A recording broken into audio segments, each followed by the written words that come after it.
Good afternoon, everyone. Just seeing if it's evening or afternoon. I think it's still afternoon. I'm Jennifer Morgan. I direct the Climate and Energy Program at the World Resources Institute, and I am very pleased to be moderating this panel, which is really about the big challenge, right? It's about the challenge of clean energy, how to bring clean energy and jobs forward, knowing that that clean energy can be higher cost than the traditional dirty energy for a range of reasons, and what those benefits are, how that's actually done. And what WRI has been doing is through our Open Climate Network, which is a network of institutes from around the world who are working together to assess different policy frameworks in countries, with IGES from Japan, the Uko Institute from Germany, Renmin University from China, and TERI from India, with support from the ClimateWorks Foundation. We've been trying to take a look at what are the success factors? How does this actually move forward? And we've got a fantastic panel today, experts in this field, to share their experiences. What we're going to do is first give you a sneak peek of some analysis that we've been doing at WRI, and then move into a discussion with our panel. So first, let me turn it over to Priya, who's going to share with you some of our initial findings. Thanks.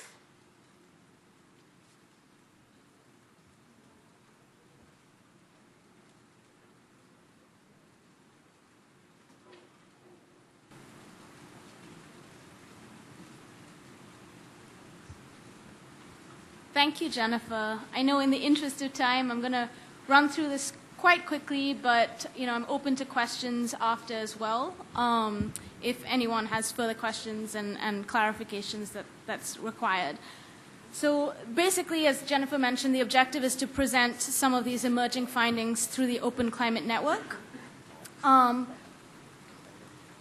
What I will do quickly is just provide an overview of what the Open Climate Network is, define what we mean by the green economy promise, and how that ties into the objective of the Open Climate Network, and then share with you some of the emerging lessons that we have from the solar PV and onshore wind, and also some of the next steps in terms of where we're going with this work. So as Jennifer already introduced the Open Climate Network, we are an initiative that WRI is a secretariat of. We have 20 organizations, and we are looking to basically monitor progress on climate policy.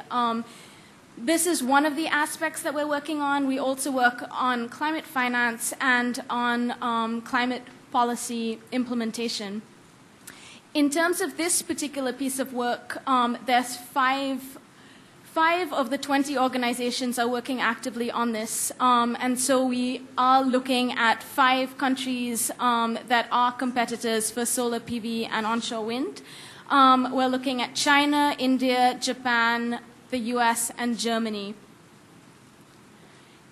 I guess to take a step back in terms of defining what is the green economy promise, we first have to define what we mean by the green economy. And the green economy, as we've already heard in some of the sessions before as well, and the presentations, the green economy has the potential to provide economic growth opportunities. And it can really be thought of as an alternate vision for growth and development.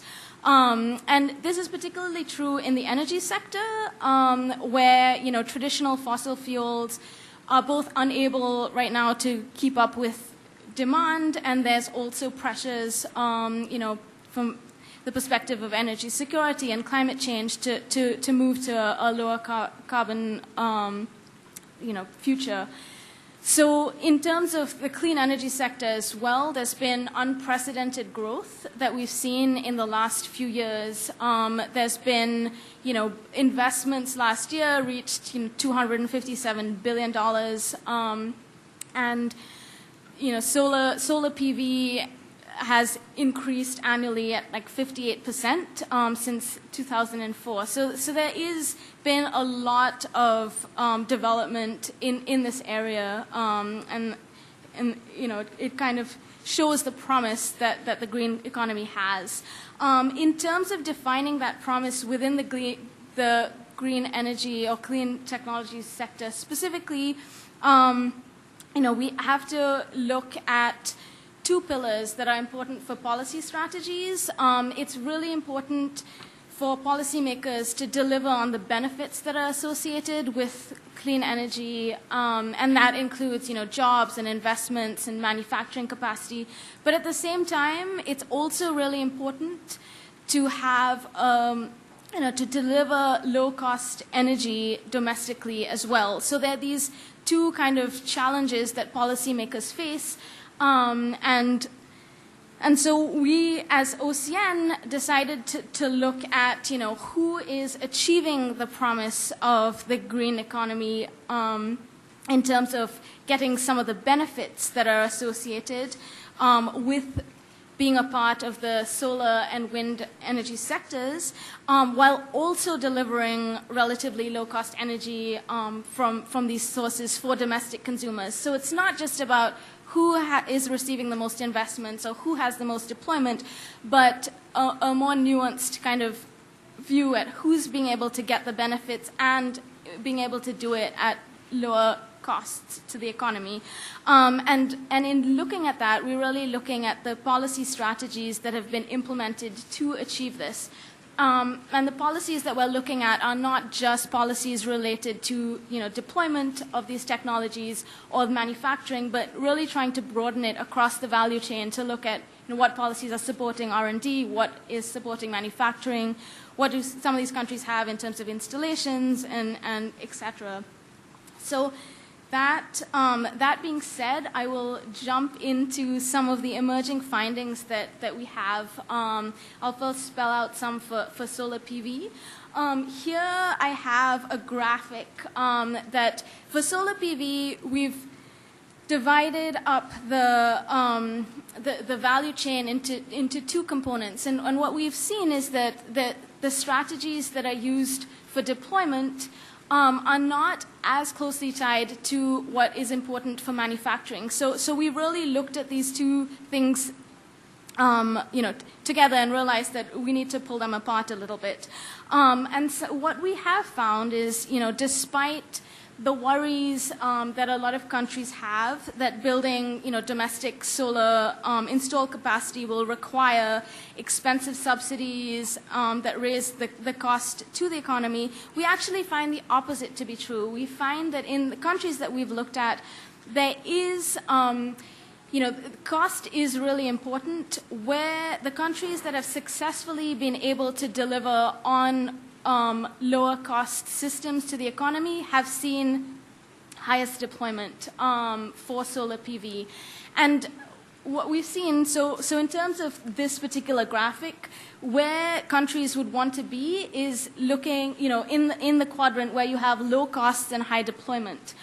Because that means you're delivering this at a lower cost to your constituents. And here we really see that China and Germany, you know, are the two that seem to fall into that quadrant. The strategies that they've used have been slightly different, but there is, you know, we have found that there is this positive feedback loop between cost and the quantity of domestic deployment. And they've used really targeted strategies, deployment strategies, to reduce the system's costs. On the other hand, you have other countries, you know, like the US and Japan. Japan has had deployment policies, you know, for a while. The US has deployment policies that are in place as well. But, you know, the overall kind of positions of some of these policies have not been quite as stable. And in addition, you know, there have been kind of starts and stops, which has affected the industry as well. Looking more broadly at the broader value chain, you know, not only are countries like Germany focusing on reducing costs, but they have put in place a lot of policies to support, you know, grid access and other things that also add additional cost to deployment, which, countries like the US and others have not done as successfully. So basically, I guess to sum up for deployment, the key message is that the strategies really to support low-cost systems are the key to really achieving both economic and low-cost energy benefits. That's what we found through this analysis. In addition, one of the other things I'd like to point out is, I think that there's a lot of countries feel that, without deployment, without manufacturing policies, manufacturing policies and deployment policies need to be linked really strongly in order to develop the domestic industry. But we've actually found that that is not necessarily the case. There are several examples of that. The biggest one being the fact that China was able to successfully develop a manufacturing industry before deployment policies were introduced. And likewise, even countries like Japan that have a long history in solar PV, if you look at, there is some correlation between deployment and manufacturing policy initiatives, but there's always been much more, the Japanese market has been much more export-oriented, which again goes to the delinking to some extent. I'll switch gears quickly to the manufacturing side of things, and there we have a more nuanced story. All right, oops. Sorry.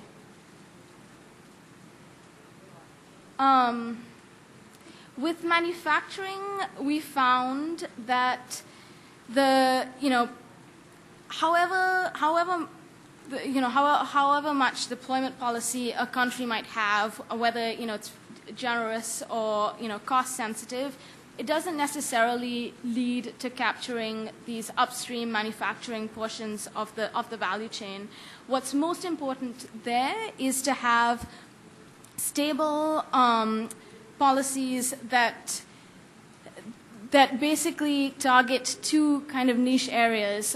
We found some countries have been more successful with looking at niche strategies or policies that focus on niche product areas. And then, of course, there is other countries that have followed kind of the cost approach. In terms of the cost approach, China is the big example where the policies are basically designed in a way to drive down the system's costs to try and get as much, in terms of economies of scale, to drive down the process of manufacturing. And that has enabled them to develop a large industry and also, be able to provide lower cost systems.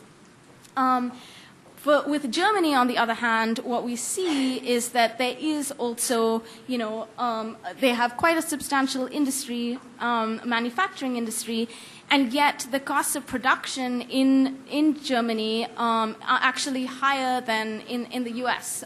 This is what we found through some of our analysis.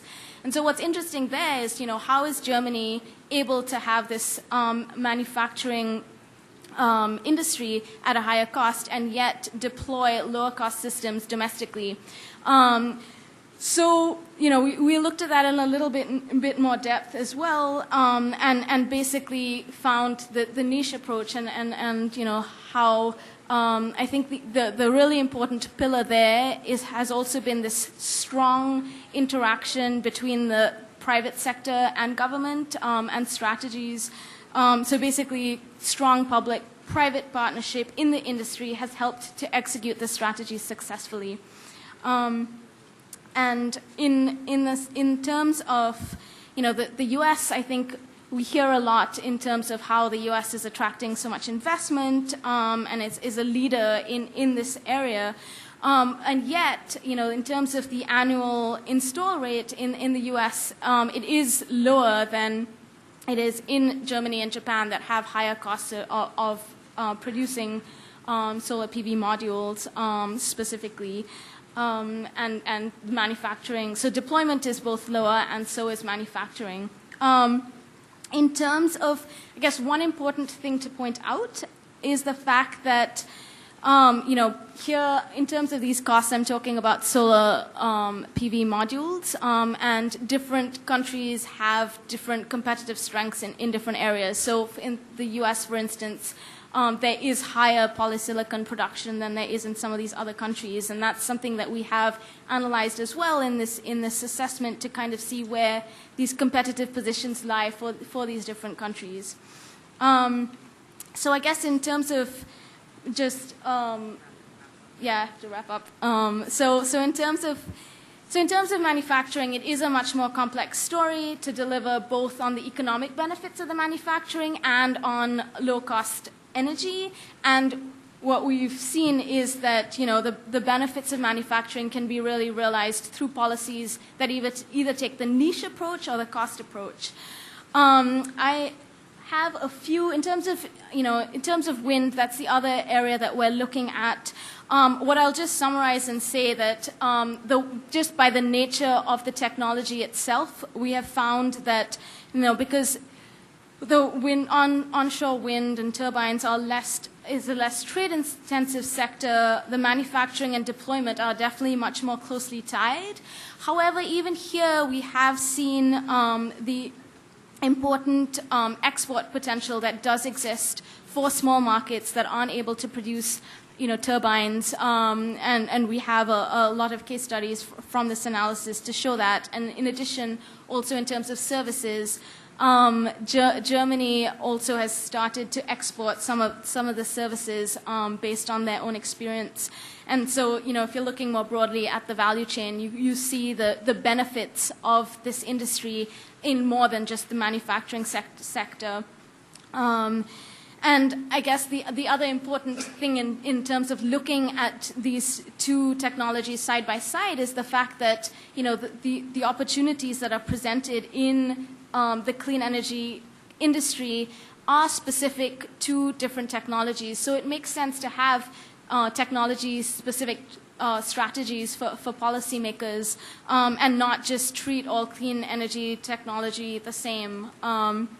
In terms of, just to quickly wrap up, in terms of next steps for the Open Climate Network, we will be launching our assessment report that covers these 5 countries. We will also have a data explorer tool that is web-based that will allow users to look at the data that we've used to compare particular countries side by side.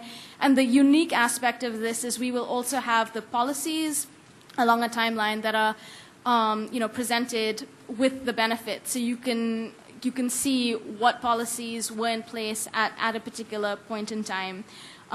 So that's basically it. I know I ran through that really quickly. I am more than happy to answer specific questions that people have afterwards, but I'd like to keep this running so that so that we keep moving.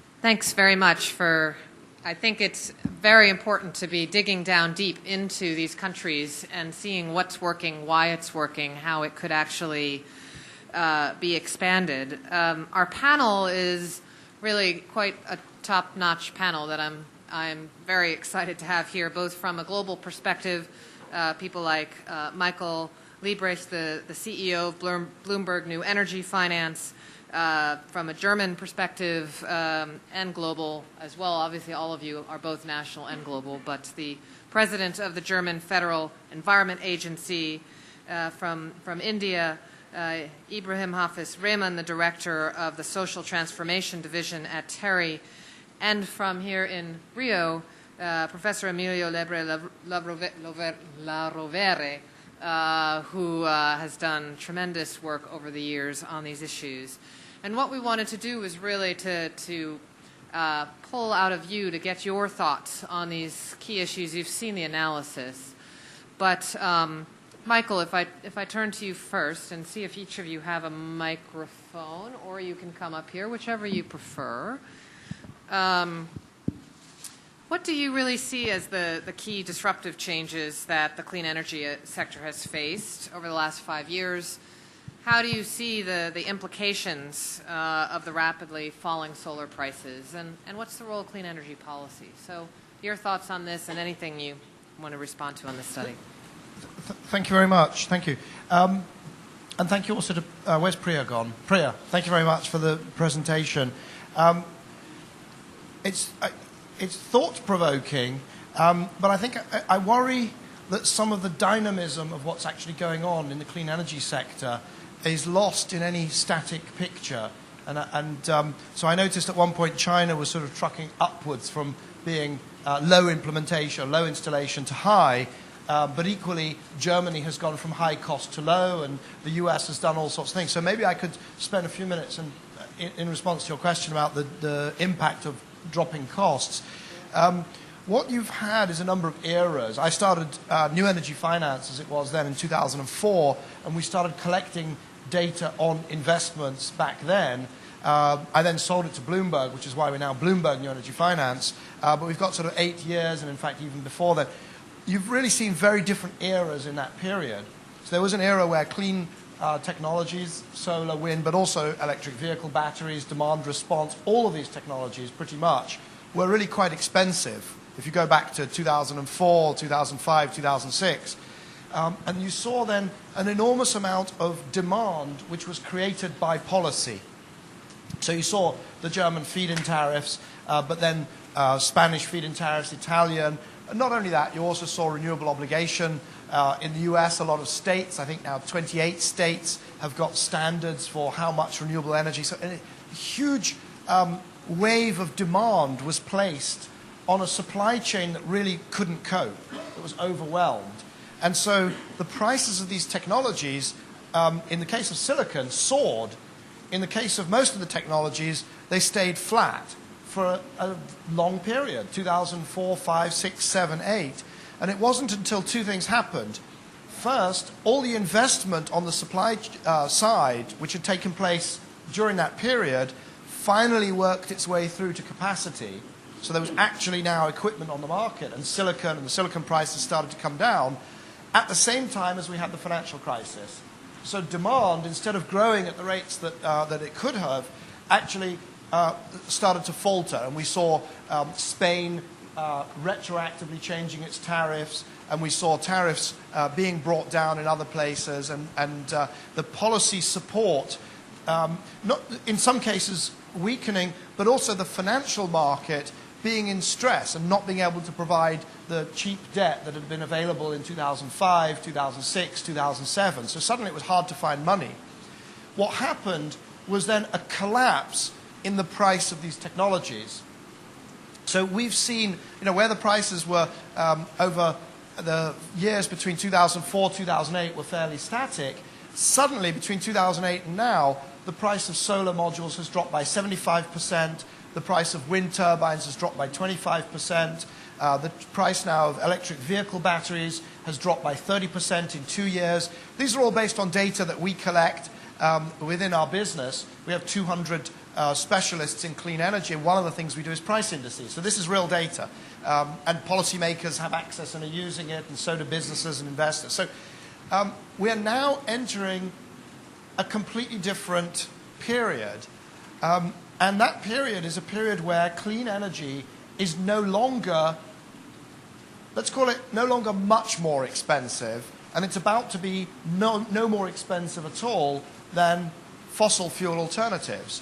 So we now have rooftop solar in sunny markets, or in markets where there's high electricity costs, like Germany or Denmark, or in markets where there's an unreliable grid, like Turkey or Mexico or some of the developing world countries.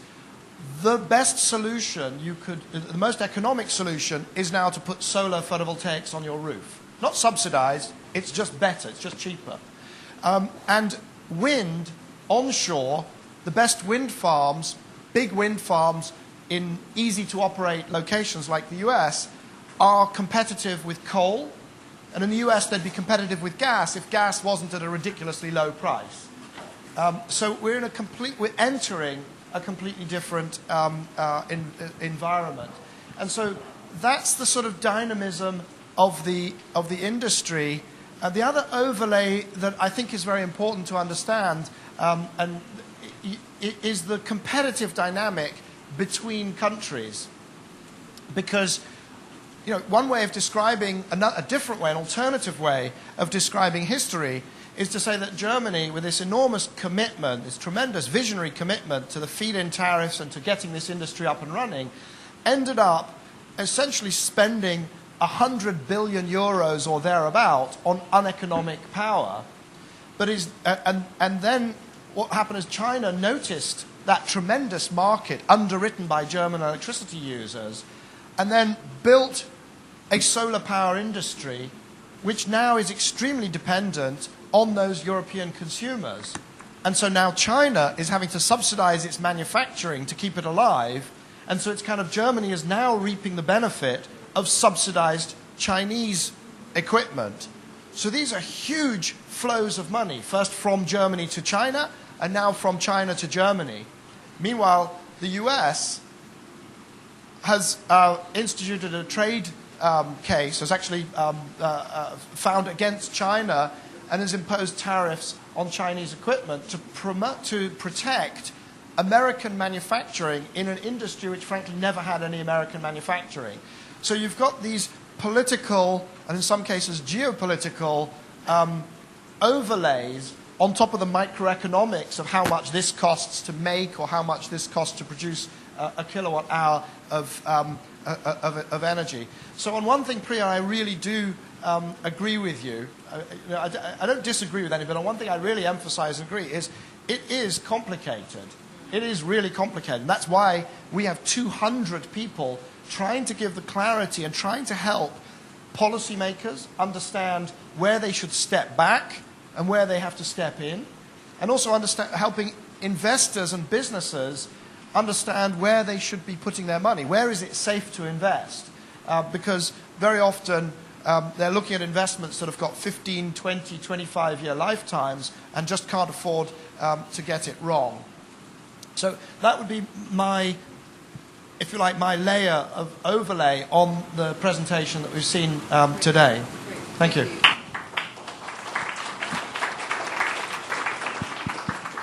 So Jochen, I want to turn it over to you. You've been a leader in Germany and globally on this, and as Michael says, Germany has been playing this role of the policies domestically. Prospects for the future, challenges you're going through now. Your thoughts on the situation? Yep. Thanks, Jennifer.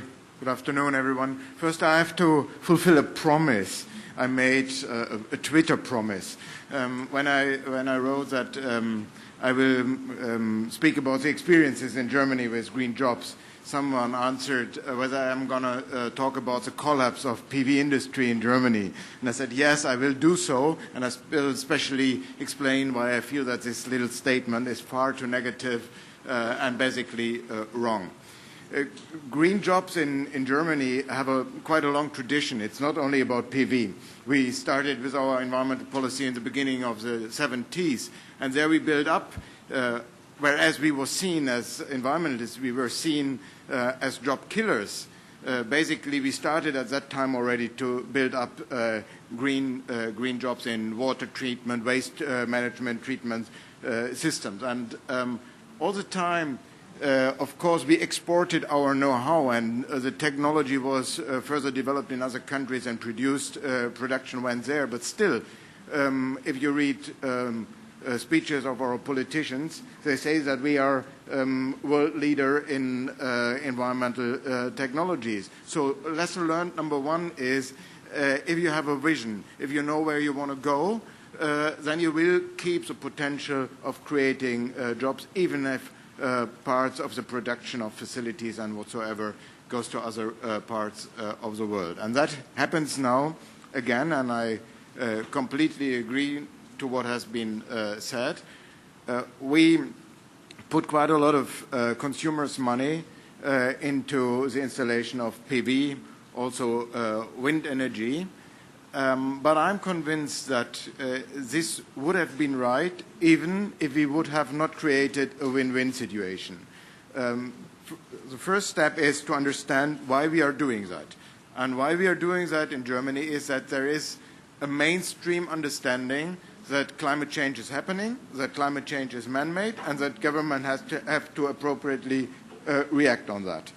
And at the same time, people in Germany believe that nuclear is no option. There is definitely no other way than to invest into a renewable-based industry and infrastructure.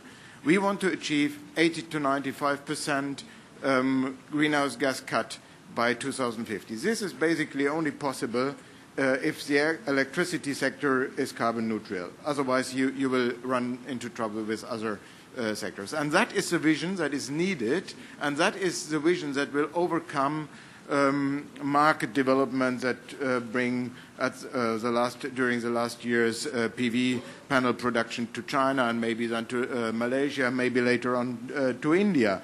That might happen, and our T-shirts are basically produced in Asia as well. So who cares? The complete bill you can see if you look at what has been described. Yes, we supported with our feet in tariff for a while jobs in China. But at the same time, China helped us to go down the learn curve much faster than we ever expected. We have now 20% renewable electricity in our grid. If you would have said this 10 years ago, you would have been brought to hospital immediately. And we are sure that we will meet the 35 or 40% by 2020 easily. So we have a rapid development due to the benefits we gain from the dramatic decrease in costs of PV and also other renewable electricity. So for the future, I'm quite sure that we can successfully go along this line. It will happen that an increasing part of the renewable manufacturing will go to other parts of the world, but at the same time it will make it easier for us to go along our line, and most of the jobs are created not just by the manufacturing of the panels. It's by installation, it's by services, it's even by financial services. So this will be a growing part of our economy. What is needed to make it successful? Number one, you need the right legal frame. Number two, you need the right tax incentives. I could talk about our ecosystem, tax reform a couple of years ago. And lastly, what is urgently needed and not implemented in my country as well as in other countries is to reduce perverse subsidies.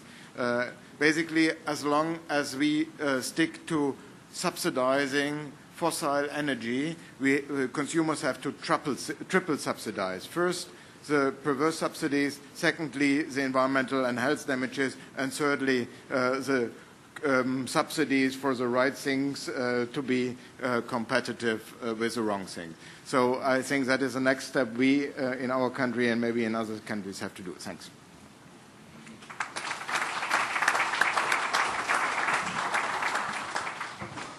So Hafiz, the situation in India. India set these major targets in the solar mission, but I would think that there are definite trade-offs and synergies that the country's going through as well. It'd be great for you to share some of your thoughts on the solar situation in India. Thank you. Thank you, Jennifer. First of all, I'd like to thank WRI for this opportunity. On the topic that we have, I just want to start off with 2 points. One is that in India there are a number of new policies that have come out, and these are policies in the form of largely programs. And the biggest program in India, which is on job creation or at least on employment, is the what is called as NREGA, the National Rural Employment Guarantee Act and the scheme. That sort of guarantees jobs to all the rural people. 100 days of employment every year, and a lot of that employment is coming in areas where there is focus on environment. For instance, as part of the program, one of the key areas was on watershed development.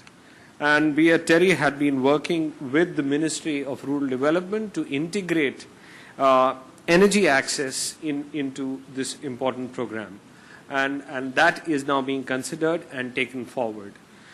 So this is a huge program, I mean, of employment generation. And if this can go towards the greener sector, if this can go towards focusing on things like energy access, energy efficiency, and taking renewables forward, it would go a long way in terms of creating green jobs.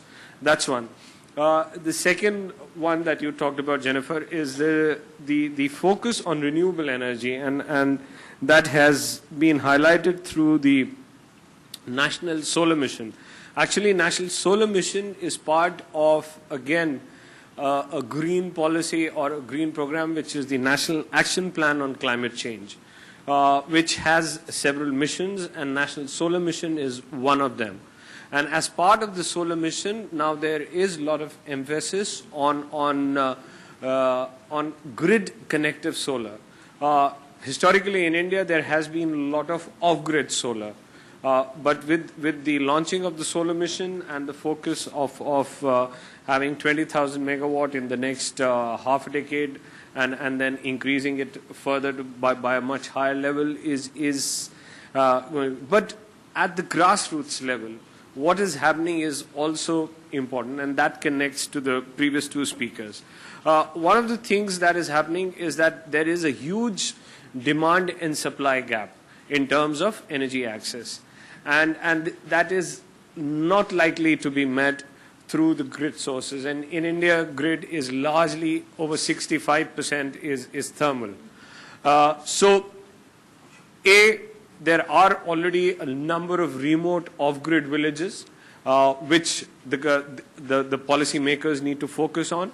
And B, even in areas where the grid extension has happened, there is no availability of electricity. And that has led to a mushrooming of, over the last 1 decade, of diesel genset-based electrification. And now, in terms of, because of the fact that solar prices have come down, but another issue which is related, it's not merely because of the cost of the solar panels have reduced. I think in terms of electricity access or in terms of lighting in rural areas, another key technology development has been the use of LED.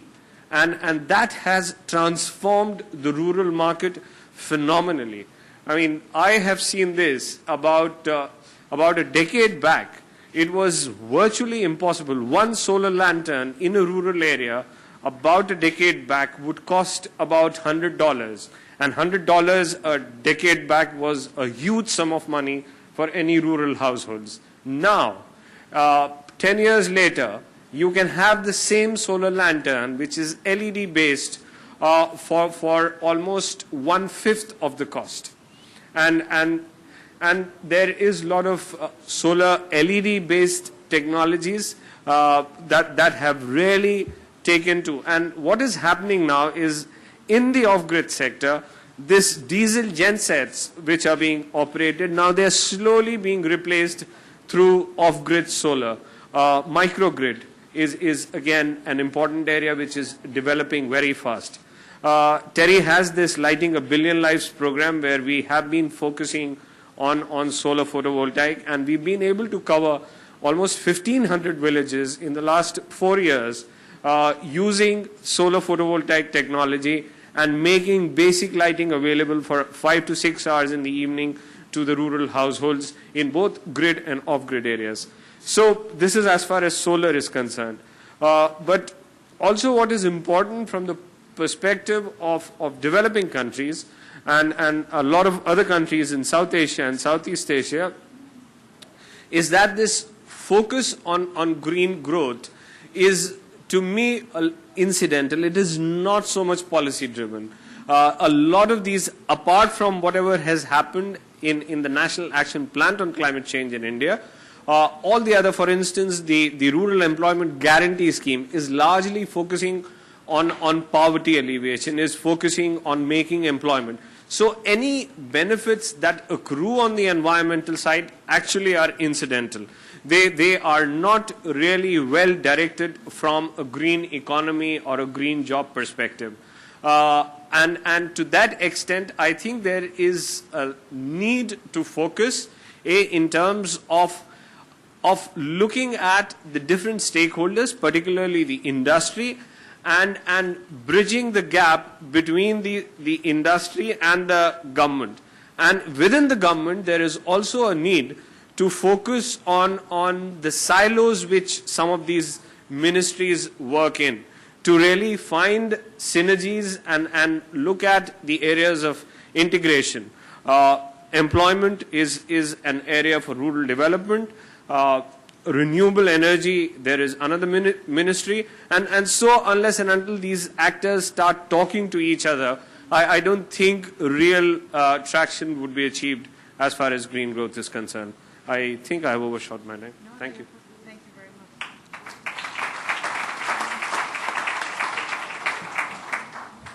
This is the challenge. There's so much.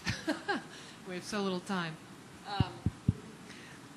Amelia, the Brazilians are famous for the ethanol program, but what are the lessons that are being taken from that for wind or solar and in this space, and where do you see that going here domestically in Brazil?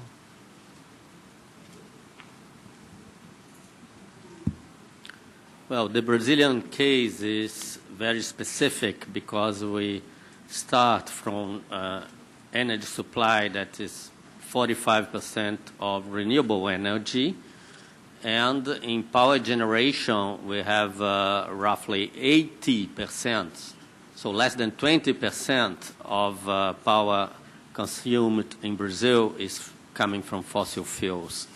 The ethanol from sugarcane program, this was mainly targeted towards transportation market, and this was launched in 1975 because of energy security concerns at the time of the oil crisis. So research, development, and demonstration of new technologies came after that, and we have a very impressive learning curve, technological learning curve.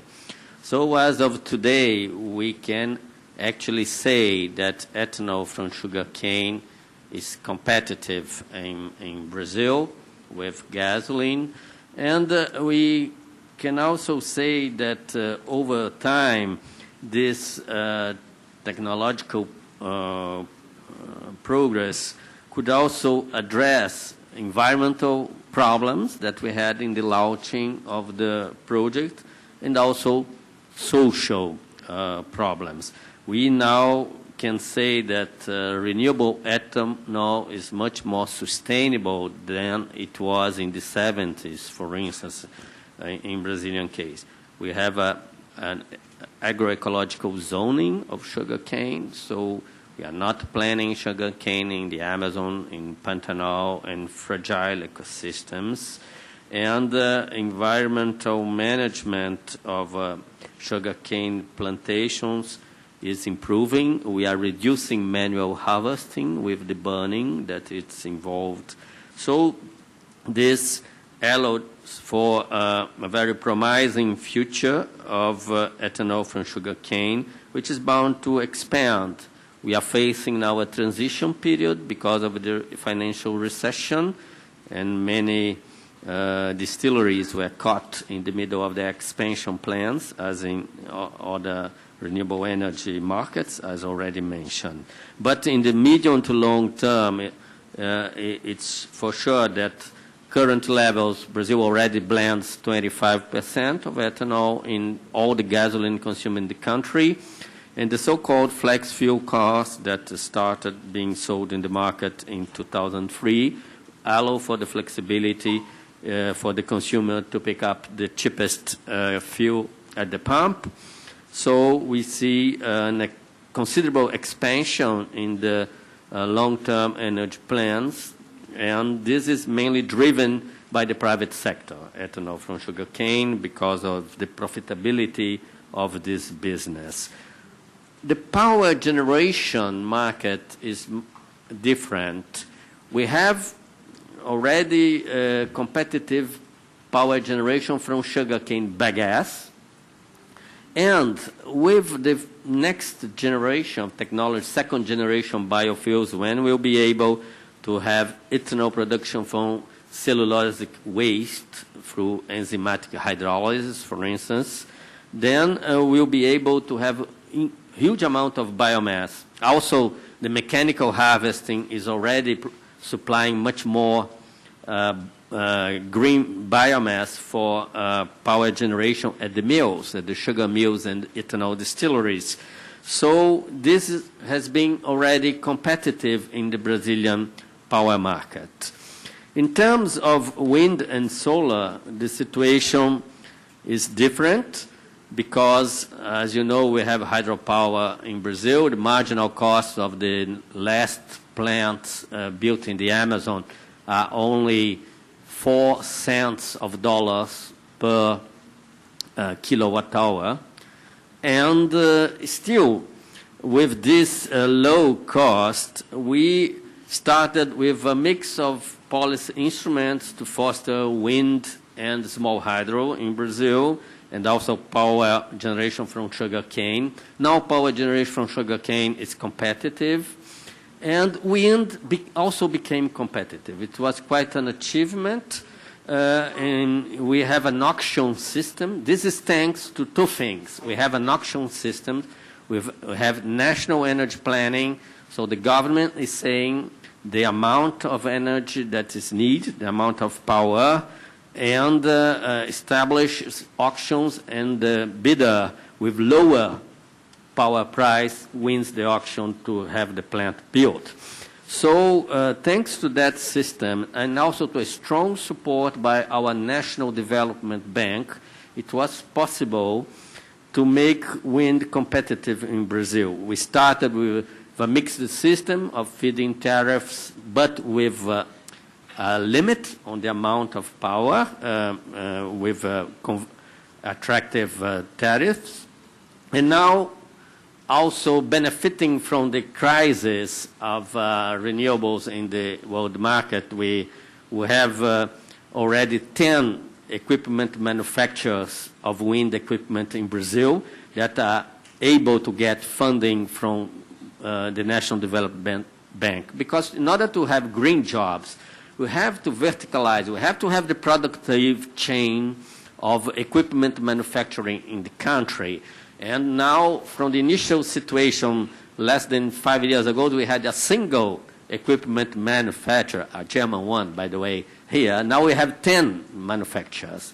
And when we had only a single manufacturer, we were already exporting equipment to other Latin American countries. So there is a huge market also for exports in the region for wind equipment. Now the last policy discussed between the national energy agents, energy planning agents, and the National Development Bank is to break the black box of the equipment and increase the domestic content of equipment manufactured in blades, in rotors, and not in the investment as a whole. So we are going to get to the really strategic technological components. And this was also thanks to government policy. The so-called wind chart had political support, particularly from the governors for the states on northeastern Brazil, who have a lot of wind, and wind is complementary with hydro. We have wind blowing when we don't have rainfall in northeastern Brazil. And thanks to that, we initiated this increase, the step up of wind energy in Brazil with reducing import tax on equipment and then attracting the manufacturers to install in Brazil. And now this explains this very impressive and flourishing wind energy industry now in Brazil. We are trying to do now the same way for solar PV. Photovoltaics is the new kid in the block, as already mentioned. Is still not competitive with, say, hydro at 4 cents per kilowatt hour.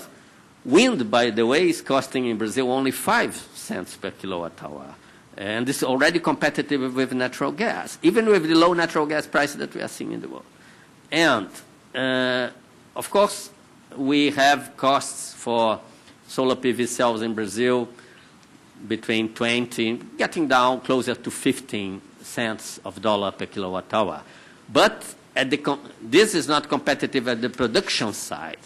But at the consumer's point, without getting into the grid, and as we have smart grids with now two-way meters that allow for the consumers to get the surplus of power generator in airports, in sports stadiums, into the grid, I think solar PV, even with a very extensive grid we have in Brazil, but it's mainly open-ended.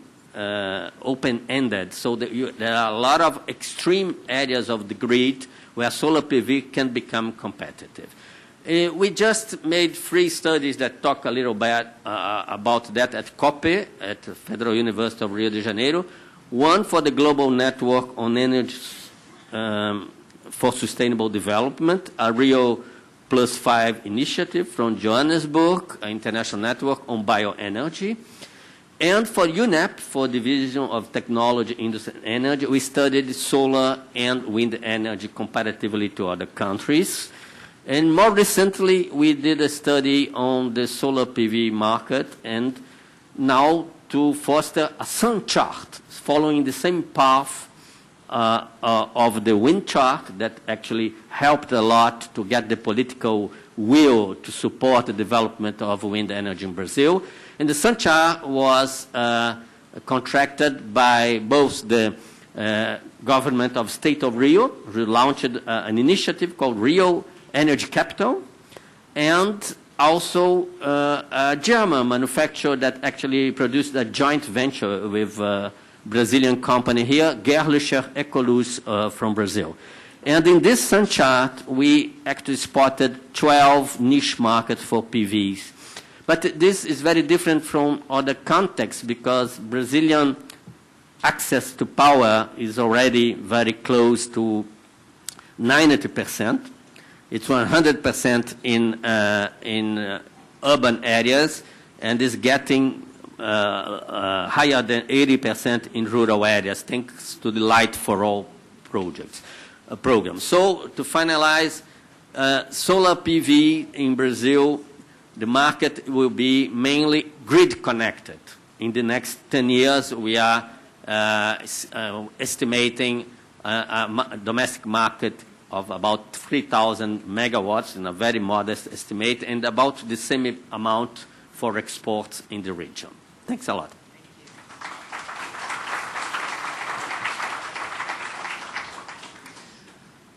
So I wish we had about 6 more hours, but I want to just thank our panelists. I think we see the incredible developments that are rapid in cost and provision of services around the world, but also we've seen the different models and approaches in each of these countries. I